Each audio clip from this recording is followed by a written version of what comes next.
الحمدللہ رب العالمین والعاقبۃ للمتقین والصلاۃ والسلام علی سید الانبیاء والمرسلین اما بعد فاعوذ باللہ من الشیطان الرجیم بسم اللہ الرحمن الرحیم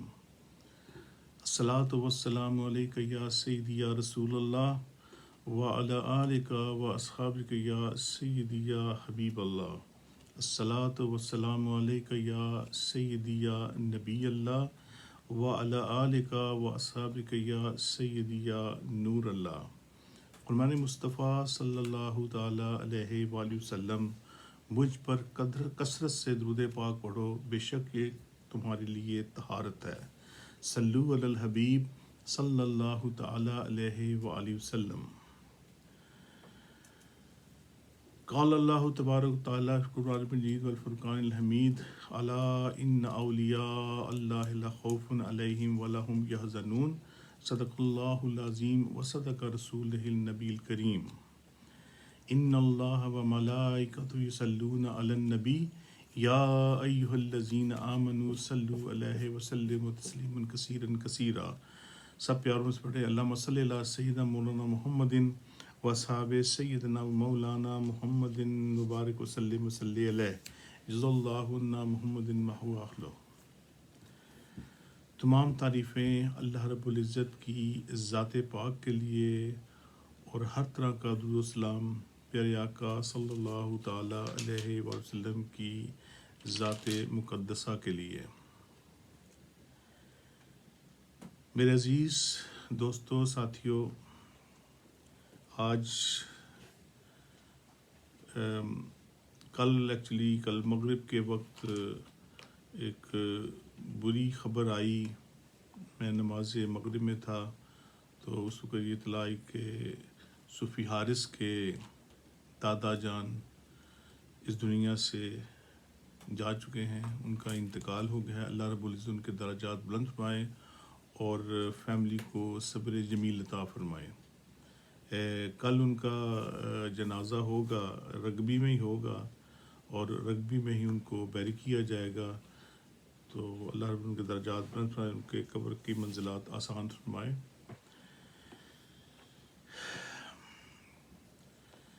آج شاید آپ سب کو معلوم بھی ہوگا کہ آج حضرت اویس کرنی رحمۃ اللہ تعالیٰ علیہ کا عرس مبارک بھی ہے۔ اسی سلسلے میں آج کا میرا ایک بیان اختصار کے ساتھ ہے۔ حضرت اویس کرنی رحمۃ اللہ تعالیٰ علیہ، آپ رحمۃ اللہ تعالیٰ علیہ جلیل القدر تابعین اور مقتدائے ارابعین میں سے ہیں۔ آپ رحمۃ اللہ تعالیٰ علیہ نے نبی پاک صلی اللہ تعالیٰ علیہ وسلم کی زیارت تو نہیں فرمائی، لیکن اس کے باوجود آپ رحمۃ اللہ تعالیٰ علیہ اس مقام پر موجود ہیں کہ جس مقام کی ہر صحابی کو امید اور خواہش ہوتی ہے۔ نبی مکرم سرور کون مقام احمد مجتبیٰ تاجدار مدینہ خاتم النبیین صلی اللہ تعالیٰ علیہ وسلم کا فرمان ہے کہ مجھے یمن کی جانب سے رحمت کی ٹھنڈی ٹھنڈی ہوا آتی ہوئی محسوس ہوتی ہے، اور جس کی توصیف سرکار دو عالم صلی اللہ تعالیٰ علیہ وسلم فرما دیں، ایسے شخص کی تعریف دوسرا کوئی کیا کر سکتا ہے۔ نبی پاک صلی اللہ تعالیٰ علیہ وسلم نے صحابہ رضوان اللہ اجمعین کے اصرار پر فرمایا کہ میرا ایک امتی ہے جس نے مجھے دیکھا تو نہیں لیکن وہ ایک عظیم ہستی ہے۔ اب میرے عزیز ساتھیوں، آپ خود سوچیں کہ ایک صحابی کا مقام اس وقت ہوتا ہے جو ایمان کی حالت میں اپنی آنکھوں سے نبی پاک صلی اللہ تعالی علیہ وسلم کا چہرہ مبارک دیکھے تو وہ صحابی کے مقام تک پہنچتا ہے۔ پیارے آقا صلی اللہ تعالی علیہ وآلہ وسلم کا فرمان ذیشان ہے، میری ایک امت میں ایک ایسا شخص ہے جس کی شفاعت سے قبیلہ ربیہ اور مدر اور دو ایسے قبیلے ہیں جن میں بھیڑیں کثرت سے پائی جاتی ہیں، اور اللہ رب العزت میری امت کے لوگوں کے گناہوں کو اس بھیڑوں کے جتنے بال ہیں اس کے مقدار سے اللہ رب العزت میری امت کے گناہوں کو معاف فرمائے گا، ان کی گناہوں کو بخش دے گا۔ صحابہ اکرام نے نبی پاک صلی اللہ تعالی علیہ وسلم سے عرض کی، وہ شخص کون ہے اور وہ کہاں مقیم ہے؟ تو آپ صلی اللہ تعالی علیہ وآلہ وسلم نے فرمایا کہ وہ اللہ کا ایک بندہ ہے۔ پھر صحابہ اکرام نے سار پر فرمایا کہ یا رسول اللہ صلی اللہ تعالی علیہ وآلہ وسلم، اس کے بارے میں ہمیں کچھ بتائیے کہ وہ کون ہے، اس کا کیا نام ہے؟ تو نبی پاک صلی اللہ تعالی علیہ وآلہ وسلم نے فرمایا وہ اویس قرنی رحمۃ اللہ تعالی علیہ ہیں۔ صحابہ اکرام نے پوچھا، یا رسول اللہ صلی اللہ تعالی علیہ وآلہ وسلم، کیا وہ کبھی آپ صلی اللہ تعالی وسلم کی خدمت میں حاضر ہوئے ہیں؟ تو آپ صلی اللہ تعالی علیہ وسلم نے ارشاد فرمایا، نہیں، وہ چشم ظاہری سے تو انہوں نے میرا دیدار نہیں کیا، لیکن باطنی طور سے اس کو میرے دیدار کی سعادت حاصل ہوئی ہے، اسی لیے وہ صحابی کی صف میں شامل ہے۔ اس کی مجھ تک نہ پہنچنے کی دو وجوہات ہیں، اول غلبہ حال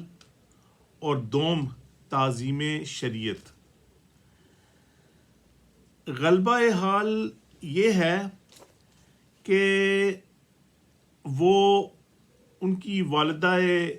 ماجدہ ضعیف ہیں، وہ عظیم مومنہ ہیں اور وہ آنکھوں سے نابینا ہیں، لہٰذا اویس کلکرنی اپنی والدہ کی خدمت کرتے ہیں، اور شریعت اس چیز کی اجازت نہیں دیتی کہ وہ اپنی والدہ کو اس حال میں چھوڑ کر آ کر مجھ سے ملاقات کریں، لہٰذا اللہ رب العزت کو آپ رحمۃ اللہ تعالیٰ کی اتنی ادا پسند آئی کہ آپ نے نبی پاک صلی اللہ تعالی علیہ وسلم کو حضرت اویس کرنی کے متعلق بہت سی باتوں سے آگاہ فرمایا، اور نبی پاک صلی اللہ تعالی علیہ وسلم نے ارشاد فرمایا کہ وہ یہاں پر آ تو نہیں سکتے، لیکن حضرت عمر اور حضرت علی رضی اللہ تعالی عنہ سے ان کی ملاقات ضرور ہوگی۔ اب دیکھیے، یہ وقت اس وقت کا وقت ہے کہ ابھی نبی پاک صلی اللہ تعالی علیہ وآلہ وسلم ظاہری طور پر ہم سب میں موجود ہیں، اور نبی پاک صلی اللہ تعالی علیہ وسلم نے بہت دیر پہلے کی بشارت عطا فرما دی۔ اس کے بعد پیارے آقا صلی اللہ تعالی علیہ وآلہ وسلم ظاہری طور پر ہماری آنکھوں سے پردہ پوش ہوئے، حضرت سیدنا ابوبکر صدیق رضی اللہ تعالی عنہ کا دور خلافت آیا، گزر گیا، پھر حضرت عمر رضی اللہ تعالی عنہ کا دور خلافت آیا، وہ امیر المؤمنین بنے، تو آپ کے ذہن میں ایک دم وہ بات گردش کی کہ نبی پاک صلی اللہ تعالی علیہ وسلم نے مجھ سے فرمایا کہ عمر اور علی آپ جائیں گے، آپ کی ملاقات ان سے ہوگی، اور آپ ان سے میری امت کے لیے دعا کروائیے۔ حضرت عمر رضی اللہ تعالی عنہ نے حضرت علی کرم الوجہ الکریم کو بلایا اور مشاورت فرمائی، تو آپ دونوں میں یہ طے ہوا کہ ہم جا کر ان سے ملاقات کرتے ہیں اور ان سے پیارے آقا صلی اللہ تعالیٰ علیہ وسلم کا ان تک سلام بھی پہنچاتے ہیں اور نبی پاک صلی اللہ تعالی وسلم کی امت کے لیے دعا بھی کرواتے ہیں۔ نبی پاک صلی اللہ تعالی علیہ وآلہ وسلم نے حضرت اویس کرنی رحمۃ اللہ تعالی علیہ کے بارے میں کچھ نشانیاں حضرت عمر فاروق رضی اللہ تعالیٰ عنہ کو بتائیں کہ ان کے جسم پر بہت بال ہوں گے اور ان کے بائیں ہاتھ کے کلائی کے قریب ایک سفید رنگ کا نشان ہوگا، جو کہ بس کا نہیں، ایک ویسے ہی ایک نشان ہے، یہ ان کی نشانی ہے۔ لہذا آپ دونوں حضرت عمر فاروق رضی اللہ تعالی عنہ اور حضرت علی کرم الوجہ الکریم دونوں آپ یمن گئے اور جا کر آپ نے لوگوں سے دریافت فرمایا، تو کسی ایک نے بتایا کہ ہم اس سے پوری طرح واقف تو نہیں، لیکن ایک دیوانہ ہے جو دور عرفہ کے وادی میں اونٹ چرایا کرتا ہے اور خشک روٹی اس کی غذا ہے، اور لوگوں کو ہنستا دیکھ کر وہ زار و قطار روتا ہے، اور جب لوگ روتے ہیں تو وہ ہنستا ہے۔ اس کی منطق ہماری سمجھ میں نہیں آئی، تو حضرت علی اور حضرت عمر فاروق رضی اللہ تعالی عنہ جب وہاں پہنچے تو آپ دونوں نے خود دیکھا کہ حضرت اویس رحمۃ اللہ تعالی علیہ نماز میں مشغول ہیں اور ان کے جو اونٹ ہیں وہ ملائکہ فرشتے ان کی نگرانی کر رہے ہیں۔ سبحان اللہ، ایک عظیم ہستی جو اپنی والدہ کی خدمت کے لیے محنت و مشقت کرتا ہے، اور اس کی خوراک کیا ہے؟ اس کی خوراک خشک روٹی ہے اور پانی ہے، اور پھر اپنی والدہ کی شریعت کے مطابق خدمت کرتا ہے۔ دل میں شدت ہے کہ پیارے آقا صلی اللہ تعالی علیہ وسلم سے ملاقات ہو جائے، لیکن آپ شریعت کے پابند ہیں، اپنی والدہ کو چھوڑ کر نہیں جا سکتے۔ کتنی بڑی آپ کو یہ سعادت ملی کہ پیارے آقا صلی اللہ تعالی علیہ وسلم کا سلام لے کر حضرت عمر فاروق اور حضرت علی ان کے پاس آئے اور ان کے لیے دعا کی گزارش کی۔ جب آپ رحمت اللہ تعالی نے نماز سے فراغت حاصل کی تو آپ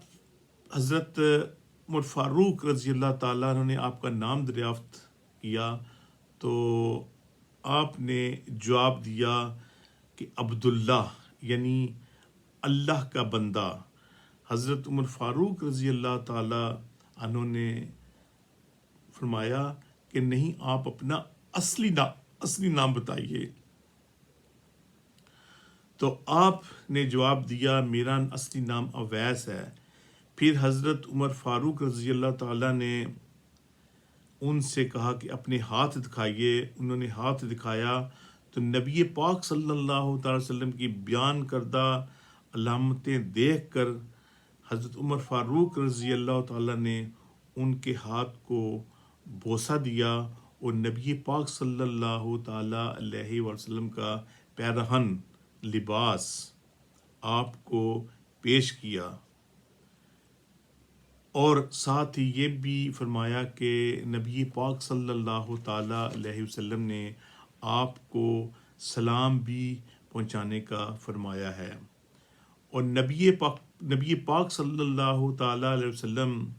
کے لیے آپ صلی اللہ تعالیٰ علیہ وسلم نے آپ سے دعا کی بھی، کہا ہے کہ آپ ان سے دعا بھی کروائیے میری امت کے لیے۔ یہ سن کر حضرت اویس کرنی رحمۃ اللہ تعالیٰ نے عرض کیا، آپ خوب اچھی طرح دیکھ بھال کر فرمائیں کہ ہو سکتا ہے کہ وہ کوئی دوسرا شخص ہو جس کے متعلق نبی پاک صلی اللہ تعالی وسلم نے نشاندہی فرمائی ہے۔ حضرت عمر فاروق رضی اللہ تعالیٰ عنہ نے فرمایا، جس علامت کی نبی پاک صلی اللہ تعالیٰ علیہ وسلم نے مجھے نشاندہی فرمائی ہے وہ سب آپ میں موجود ہیں۔ یہ سن کر اویس کرنی نے عرض کی کہ اے عمر، تمہاری دعا مجھ سے زیادہ کارگر ثابت ہو سکتی ہے۔ حضرت عمر فاروق رضی اللہ تعالیٰ نے جواب دیا، میں تو دعا کرتا ہی رہتا ہوں، البتہ نبی پاک صلی اللہ تعالیٰ علیہ وسلم کی وصیت آپ کو پوری کرنی ہے۔ چنانچہ حضرت اویس کرنی رحمۃ اللہ تعالیٰ نے نبی پاک صلی اللہ تعالیٰ علیہ وسلم کا لباس مبارک کچھ فاصلے پر جا کر رکھا اور اللہ تبارک تعالیٰ سے دعا کی کہ اے میرے رب، جب تک میری سفارش پر امت محمدی صلی اللہ تعالی وسلم کی امت کو معاف نہیں فرما دیتا، میں نبی پاک صلی اللہ تعالی وسلم کا لباس نہیں پہنوں گا۔ تو غیب سے ندا آئی کہ اے کرنی، ہم نے نبی پاک صلی اللہ تعالی وسلم کی امت سے کچھ افراد کی بخشش فرما دی ہے۔ آپ رحمۃ اللہ تعالیٰ نے پھر دعا فرمائی کہ نہیں، میں تمام امت کی بخشش کے لیے دعا کرتا ہوں۔ اس کے بعد پھر غیب سے ندا آئی کہ ہم نے کچھ ہزار لوگوں کو بخش دیا ہے، لیکن اسی دوران حضرت عمر فاروق رضی اللہ تعالیٰ عنہ اور حضرت علی کرم الوجہ الکریم آپ کے سامنے پہنچ گئے، اور جب آپ نے سوال کیا کہ آپ دونوں حضرات کیوں آ گئے، تو جب تک میں پوری امت کی مغفرت نہ کروا لیتا اس وقت تک میں یہ لباس نہ پہنتا۔ تو آپ نے یہاں آ کے میری اس دعا میں خلل پیدا کر دیا ہے، اب میں اور دعا نہیں مانگ سکتا۔ اس سلسلے میں پیارے آقا صلی اللہ تعالیٰ علیہ وسلم کا ایک فرمان ذیشان بھی یہ ہے کہ نبی پاک صلی اللہ علیہ وسلم نے فرمایا، روز محشر کے روز 70,000 ملائکہ کے جلوے میں جو اویس کرنی رحمۃ اللہ تعالیٰ کے شبیہ ہوں گے، اور وہ اویس رحمۃ اللہ تعالیٰ کو جنت میں داخل کرنے کے لیے جایا جائے گا تاکہ مخلوق ان کی شناخت نہ کر سکے۔ اب دیکھیے کہ پیارے آقا صلی اللہ تعالیٰ علیہ وسلم کا فرمان ذیشان کہ حضرت اویس کرنی کو ملائکہ کے گرد لے کے جایا جائے گا تاکہ ان کو کوئی پہچان نہ سکے۔ کیوں؟ وہ اس لیے کہ مخلوق ان کی شناخت نہ کر سکے سوائے اس شخص کے کہ جس کو اللہ رب العزت ان کے دیدار سے مشرف کروانا چاہے۔ کیوں؟ وہ اس لیے کہ آپ ہمیشہ خلوت میں ہی رہتے، آپ رحمت اللہ تعالیٰ نے ہمیشہ خلوت نشینی ہو کر مخلوق سے روح پوش ہو کر اختیار کیا، اور عبادت اور ریاضت کے اس مقام پر پہنچ چکے کہ آپ کو برگزیدہ شخصیت نہ تصور کیا جائے، اور اسی مسلط کے دوران محشر کے روز آپ کی پردہ داری ہوگی۔ میرے عزیز دوستوں، ساتھیوں، ہمیں ان چیزوں کو اپنانا چاہیے، اور جب ہمیں اللہ رب العزت کے حضور اپنی عبادتیں کرنی ہوں تو ہمیں کوشش کرنا چاہیے کہ ہم پردے میں رہ کر عبادت کریں، اپنے آپ کو لوگوں میں ظاہر مت کریں۔ ٹھیک ہے، نمازیں ہم لوگوں کے سامنے پڑھتے ہیں، اور کوشش کیجئے کہ نوافل وغیرہ اور دیگر عبادات اپنے گھر میں آ کر اپنے ایک خلوت کے مقام پہ پہنچ کر آپ ان کو سر انجام دیجئے، کیونکہ اس کی اتنی بڑی فضیلت ہے، اتنی بڑی فضیلت ہے کہ اللہ رب العزت اور آپ کے درمیان وہ ایک دیوار ہے جس کو کوئی پھلانگ نہیں سکتا۔ اللہ رب العزت نے ہمیں وہ تعلیمات پیارے آقا صلی اللہ تعالی علیہ وسلم کے طفیل ہمیں دی ہیں کہ جو کسی اور کے نصیب میں نہیں، کہ ہم اس امت سے ہیں کہ وہ امت جو امت محمدی ہے، اور وہ امت جو اشرف المخلوقات ہے۔